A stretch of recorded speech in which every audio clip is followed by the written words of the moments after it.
안녕하세요, 여러분. 오늘은 메이저 카드 18번 The Moon, 달 카드에 대해서 알아보도록 해요.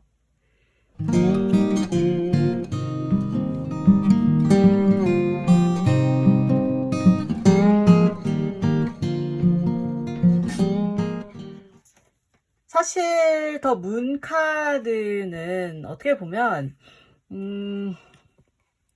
이게 되게 재밌는 카드예요. 왜냐면 이 번호가 의미하는 것이 18이거든요. 18이고 그리고 18을 1과 8을 더하면 9라는 숫자가 돼요. 그래서 더문 카드가 대표하는 수적인 면은 즉 18 그리고 9 이렇게 된다는 겁니다. 이렇게 계속 그렇게 하니까 웃긴가요? 18이라고 할게요, 앞으로는. 어쨌든 18 그리고 9라는 숫자를 의미하는 카드고요. 9라는 숫자 자체가 10에서 하나가 모자란 그런 숫자잖아요. 그렇기 때문에 거의 이제 어떠한 완성 단계로 나아가고 있는 그러한 느낌의 숫자라고 볼 수 있어요. 그런데 왜 이 The Moon 카드가 그런 포지션을 갖게 되었는가 하면 이 카드를 좀 자세히 볼게요. 자세히 보면 되게 이게 어떻게 보면 사실 뭐 태양인가 싶을 수도 있지만 그래서 아마 이렇게 표현을 해준 것 같아요. 눈을 감고 있죠. 눈을 감고 있다는 것 자체가 밤에 잠을 자잖아요, 우리가. 그런 걸 의미하는 거고, 그래서 이게 달이라고 볼 수 있다라고 생각이 되고요. 그리고, 보름달은 상당히 밝잖아요. 보름달은 되게 밝고, 그런 한편으로 여기 이렇게 어떠한 초승달 그런 느낌의 이런 모양도 있잖아요. 그리고 이 초승달은 결국에는 달이 기울어지거나 혹은 달이 차오를 때를 표현하는 그러한 위치라고 볼 수 있고요. 많은 부분, 그러니까 바다 같은 경우에도 밀물과 썰물의 조화라든가 이런 것이 달의 주기와 관련이 있고 여성들 역시 좀 그런 면이 있죠. 달의 주기에 따라서 우리가 신체의 변화를 겪기도 하고 그리고 또 그거 말고도 동물들 역시 많은 변화를 겪잖아요. 여기 보시면 또 개와 늑대가 있어요. 늑대는 좀 유명하죠. 늑대 인간들이 왜 그 보름달이 되면 사람이 늑대로 변해서 늑대 인간이 되잖아요. 그런 거 자체를 보시더라도 이 녹차 되게 맛있네요. 제주도 녹차라고 하는데 어쨌든 삼천포로 빠지지 않겠습니다. 늑대 그리고 개, 이 동물들 역시 달의 영향을 많이 받는다고 해요. 그래서 밤이라는 표현이 되어 있다고 봤을 때 가장 적합하다고 볼 수 있고 그리고 또 여기 다른 동물이 하나 있죠. 바로 가재입니다. 가재인데 이 가재가 수면 위에서 걸어 나오고 있어요. 걸어 나오고 있고 가재 바로 앞에 이렇게 길이 쭉 이어져 있죠. 그래서 사실 이게 깜깜한 밤이라면 여기 보이는 뒤편에 보이는 이 곡선들이 바다의 파도가 일렁이는 건지 뭔지 알 수 없었을 텐데 바로 이 가재 앞으로 난 길을 따라서 길이 쭉 이렇게 나 있기 때문에 이 자체가 이게 산이구나 라는 걸 알 수 있는 거예요. 그러니까 산이라 되게 험준한데도 길이 이렇게 쭉 나 있죠. 그렇다는 거는 결국에는 이 길을 일단 걷기만 하면 그게 누구든 이 산 너머 보이지 않는 세계로 당신은 확실하게 넘어갈 수 있다라는 것을 어찌 보면 보장해 주는 거라고 볼 수 있어요. 그리고 또 요 두 개에 있는 기둥 같은 경우는 기둥이 하나가 아니라 또 두 개죠. 하나가 아니라 두 개라는 점도 눈여겨봐두셔야 될 것 같고 왜냐면 여기도 개와 늑대가 두 개 양쪽으로 양분되어 있잖아요. 그러니까 이거는 좀 약간 또 그 여성적인 면과 남성적인 면 혹은 음과 양 세상의 그러한 조화에 대해서 강조하고 있는 부분이라고 볼 수 있는데 개의 경우 인간에게 길들여진 존재들이죠. 그래서 이제 우리와 함께 같이 살 수 있는, 인간과 같이 살 수 있는 그러한 동물이고, 늑대는 길들여지지 않은 야생의 동물이죠. 그렇기 때문에 길들여진 것, 그리고 길들여지지 않은 것이라는 것이 있고, 그리고 이 기둥도 두 개가 나란히 서 있다는 것은 둘이 형평성을 유지한다는 거라 마찬가지예요.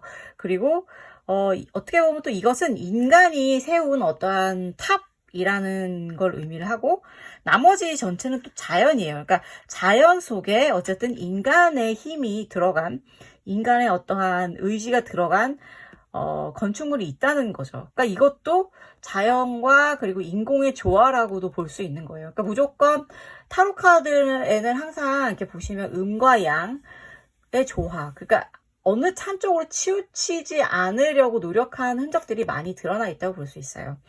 그래서 또 여기를 봤을 때 어쨌든 이게 밤이라는 거죠. 이게 달이기 때문에 밤이고, 여기에 보시면 또 이 불꽃 같아 보이는 것이 15개가 이렇게 표현되어 있는데, 이 불꽃 또한 왜 사실 어둡잖아요. 밤이라는 것이. 밤이라는 것에 어떠한 이 밝음, 빛남이 같이 존재한다는 것을 또 역시 여기서 보여주고 있다라는 것을 알 수 있는 거죠. 그래서 특히나 이 불꽃들은 여드라고 부르는데, YOD, 여드라고 부르는데, 그것들은 지혜라든가 혹은 어떠한 이렇게 반짝반짝거리는 어떠한 아이디어, 영감 이런 것들을 의미하기도 해요. 그러니까 우리가 사실 밤에, 그러니까 낮에는 정신없이 우리가 이성적인 측면을 막 돌리다가 밤이 되면 좀 약간 사람이 이제 쉬고 잠들어야 될 시간이 다가오면서 좀 감성적으로 변하는 면이 좀 없지 않아 있잖아요. 그럴 때 빛나는 아이디어라든가 영감에 대한 것을 표현한 거라고 볼 수 있는 것 같아요. 그러니까 이 더 문 카드 자체가 다른 카드로서 봤을 때는 자매품 카드들이 사실 있어요. 그러니까 어떤 거냐면 이 The High Priestess랑 그 다음에 The Hermit 카드 두 가지가 있어요. 그래서 이 카드들이 상징하는 것 자체가 여성성이고 이거는 남성성이고, 그리고 어쨌든 이거는 자신의 깊숙한 내부, 마음속 깊숙한 내부를 들여다보라고 메시지를 던지고 있다면, 이거는 고요히 혼자 있으면서 외부의 것들이, 바깥에서 어떤 것들이 이루어지고 있는지 관찰해라. 약간 observer라는 의미를 가지고 있잖아요. 그러니까 둘 다 observer이긴 하지만 이거는 inner self이고 이거는 outer self이겠죠. 그렇다 보니까 이 두 가지의 조화를 이뤄서 나타난 카드가 바로 이거라고 볼 수 있는 거죠. 그리고 이 두 개의 카드 모두 또 이야기하는 게 뭐였죠? 바로 정신적인 면, 그러니까 어떠한 외양으로서만 판단하지 말고 그 안에 정말 어떤 일이 일어나고 있는지 제대로 관찰을 해라 라는 거였잖아요. 그러니까 사실 이 카드 또한 그런 거예요. 그러니까 스스로 지금 현재 상황에서 일어나는 일들이 어떤 것이 있는가 잘 관찰해라인데, 그거를 그냥 볼 수가 없어요. 완벽하게 볼 수 없는 게, 지금은 어둠이 내린 밤이에요. 밤이기 때문에 내가 보고 있는 것이 완벽하게 태양빛 아래서 봤을 때 또 완벽하게 제대로 된 내가 생각했던 것과 같지 않을 수도 있다는 것을 의미할 수도 있는 거예요. 그래서 이 카드가 만약에 거기 여러분들의 리딩에 나온다면 이 의미는 좀 재미가 있죠. 왜냐면 이것이 지금 현재 이성적으로만 생각했던 것을 다른 방향, 즉 감성적이나 혹은 아예 좀 약간 방향을 바꿔서 생각할 필요가 있다라는 뜻이기도 하고, 내가 예를 들어서 그런 거죠. 되게 좋은 상황에 이 카드가 나왔다면 이 카드는 약간 여러분들의 경고를 하고 있는 거예요. 어떠한 경고냐? 지금 사실 이 가재가 물을 뚫고 올라가고 있는데 이 가재가 지금 개와 늑대가 달을 보고 짖느라 정신이 없잖아요. 그런 상황을 틈타서 개이든 늑대이든을 꽉 앞발로 물어버릴 수도 있는 거고, 혹은 그냥 조용히 살금살금 지나서 자기의 갈 길을 갈 수도 있는 거잖아요. 그런데 이 가재가 그래서 어떤 방향을 갈지 알 수 없는 거예요. 그러니까 여러분들도 자기 주변에서 일어나는 일 중에서 어떤 일이 정확하게 일어나는지 못 볼 수도 있다, 간과할 수도 있다는 거죠. 그리고 또한 사실 이 가재는 이 호수라고 봐야 될까요? 이 물이 어떻게 보면 여러분들의 무의식을 의미하는 거거든요.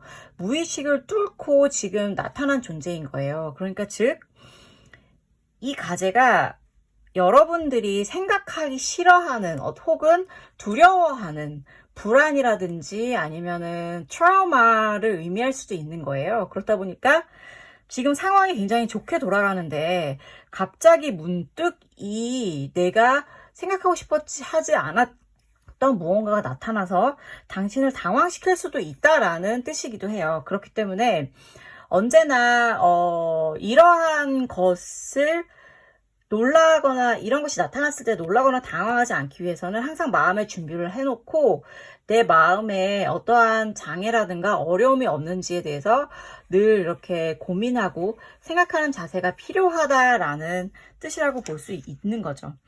그리고 또 어떻게 보면 이것이 그러한 어떠한 상황에 다시 또 나왔을 때 그게 좋은 상황이든 나쁜 상황이든 이게 다시 또 등장을 한다면, 그러니까 이 뜻하지 않은 어떠한 존재의 등장이라든가 혹은 내가 무의식 속에서 혹은 감성적인 부분에서 나타난 어떠한 생각이라든가 아이디어 때문에 상황이 변할 수도 있다라는 것을 의미할 수도 있습니다. 그렇기 때문에 여러분은 이거를 잘 고려하셔서 내가 앞으로 어떻게 행동을 해야 될지 결정하고 마음을 굳게 먹는 것이 굉장히 필요하다고 볼 수 있어요. 그런 한편으로 또 이렇게 볼 수도 있는 거죠. 다른 사람들이, 그러니까 내가 지금 이런 앞으로 굉장히 확실한 의지로 무언가를 진행해가고 있었는데 다른 사람들이 개입을 해서 여러분들의 마음을 휘저어 놓을 수도 있다는 뜻이기도 해요. 그리고 저는 사실 개인적으로는 이 카드가 등장했을 때 많은 사람들한테 리딩을 해줬을 때 약간 배신 당하는 거 조심하라고 많이 얘기하거든요. 그러니까 배신이라는 것 자체가 내가 생각해 왔던 어떠한 상황이라든지 혹은 방향성이 갑자기 누군가에 의해서 흐트러지거나 변경되는 거잖아요. 그렇기 때문에 이 카드가 내포하는 그런 의미와 좀 약간 일맥상통한다고 보아지고, 실제로도 그 얘기를 나중에 많이들 하더라고요.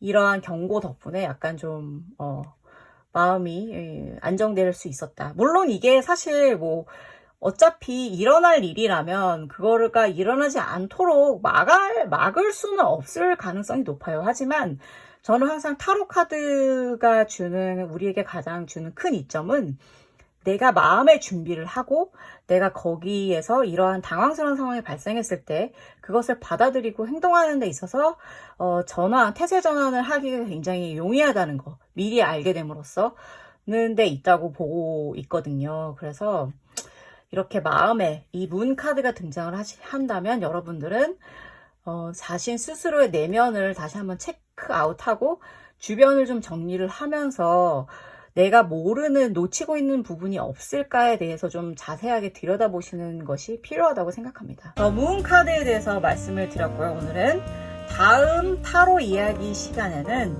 19번 The Sun에 대해서 말씀드리도록 하겠습니다. 그럼 여러분, 그때까지 마음 돌봄, 마음 챙김 잘 하시고요.